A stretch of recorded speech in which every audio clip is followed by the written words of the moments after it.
I was scrolling Twitter a few weeks ago when I came across a very polarizing tweet. The tweet read, Portal 2 has a lot of 2012 La Epic That Just Happened humor that really didn't age well in my opinion. It's a good game, but it really leaned into the gaming internet culture of the time, which in itself was a quote retweet of someone claiming Portal 2 is the weakest single-player story Valve has ever released. This was shocking to me. I had only ever heard very positive things about Portal 2. People speak about Portal 2 the same way people speak about The Godfather, so seeing people make the argument that it has aged poorly was very intriguing to me. I have somehow managed to entirely avoid the game outside of playing maybe 10 minutes of Portal 1 in the Orange Box collection and like an hour of Portal 2 in co-op with a friend. Alright, go. Yeah, alright. The only things I knew about the story of either game was the Still Alive song and the phrase "the cake is a lie." Seeing these tweets made me think maybe it was finally time to try both games back to back and find out if the humor really is La Epic 2012, and also just see how solid the overall story is. Firstly, the gameplay for Portal 1 was recorded in the wrong resolution, so it somehow looks even older than it already is, so let's just call it a stylistic decision. And secondly, I have always heard people say online that you can skip Portal 1 and go straight to Portal 2, and I think anyone who says that should be incinerated. Portal 1 was immaculate. I only have one tiny nitpick with it, but we'll get into that soon. Especially over the past few years, I've almost primarily only been playing indie games. Like, I haven't played God of War, Zelda Breath of the Wild or Tears of the Kingdom, Spider-Man PS4, Red Dead Redemption 2, and the list goes on and on. I think a huge reason for this is that indie games are often so compact and barely ever overstay their welcome. Whereas a lot of the time I lose interest if a game can take 50 plus hours to beat and is padded with many of the same sorts of quests and gameplay loops. I wish more AAA studios made games like Portal, where they end with a satisfying feeling that all mechanics and story beats were explored thoroughly, but not overused.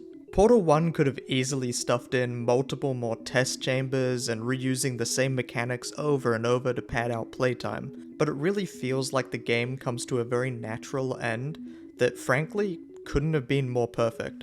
And not to brag, but I kinda solved the impossible test chamber.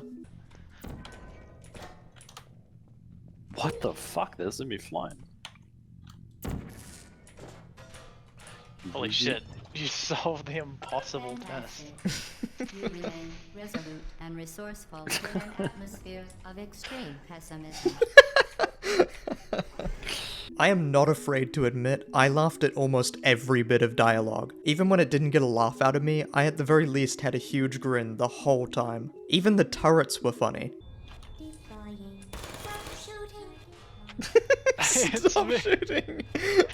The little secret areas you can get to with the scribbles and the infamous "the cake is a lie" line just adds so much to the atmosphere as well. The only nitpick I have, and I want to reiterate this is me searching for nitpicks, I don't think it's really a problem, but some of the tests could feel a little slow, especially the ones with the little bull, but this makes sense with them being early tests and the whole game in many senses being a proof of concept for how much bigger Portal 2 would go with the puzzles and scope of the whole project. I love when GLaDOS would get frustrated and give you more dialogue for taking too long. It's a raw sewage container. Maybe you should marry that thing since you love it so much. She does not like how long it'd take you to do this. And that gets cranked up a lot in Portal 2, especially with Wheatley. But overall, Portal 1 is a phenomenal experience that you can beat in roughly 2.5 hours, with a very fitting and fun boss fight against GLaDOS to end on, and the absolute bop that is Still Alive playing throughout the credits.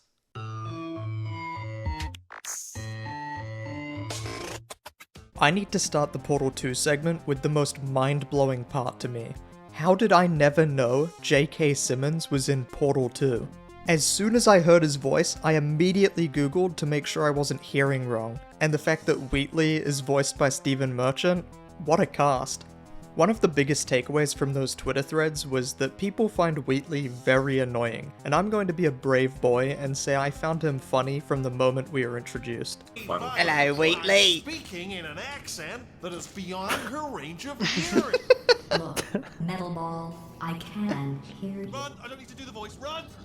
And that's pretty insane, because even though GLaDOS is in this game too, he still kinda had to live up to and compete with that performance. The vibes of the rundown test chambers are immaculate, and I think having played Portal 1 adds heavily to that, which is why I think it's silly that people suggest you hop right into Portal 2, because having experienced the normal test chambers is very cool for the tonal shift going into Portal 2. And then the return of GLaDOS is great. I can only imagine what it would have felt like having a large gap between playing Portal 1 and finally seeing her again. The parts with Wheatley helping us to escape uses some really cool portal puzzles that are really refreshing to mix up the gameplay from the test chambers. And I don't know why I find it so funny, but it kills me every time Wheatley just waffles on and on. Like, look at these walls of text, and it just keeps going. I love the thought of Stephen Merchant just standing in the recording booth for hours just babbling. One of my favorite parts of the entire game are the faulty turrets. Time to watch the match. Well, I tried. Yeah. Yeah. Yeah! And the most tragic moment of my entire playthrough. Oh, come with me! Yes. Save a turret for redemption.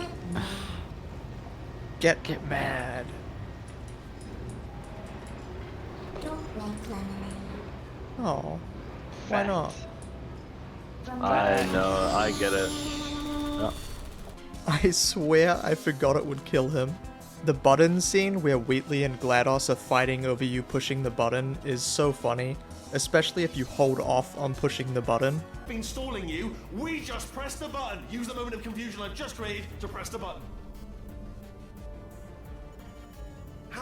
Let me just, I don't know if I've ever taken the time to do this, but have I ever told you the qualities that I love most in you? In order, number one, resolving things. Love the way you resolve things, particularly disputes. And number one, also tied, button pushing. Two things I love about you, button pushing and the ability to resolve things, chiefly disputes.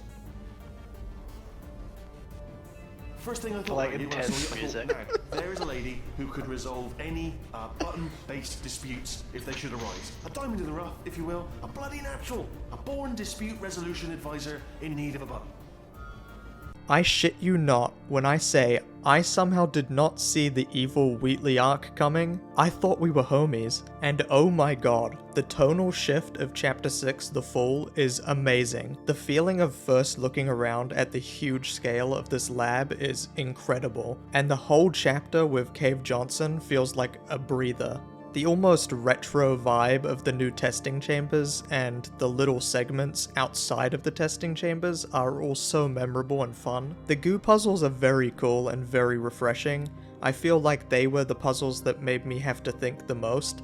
A few puzzles I beat, and my friends watching me play told me that wasn't the intended way of beating it, which I think is super rad that even just a few puzzles may have more than one way to approach them, even if not intended. Then we return to the test chambers, but this time run by Wheatley, and oh my god, he is getting off on the puzzles. Oh, yes. Oh, well done. Oh, that's the coming. average Wheatley test. Yeah.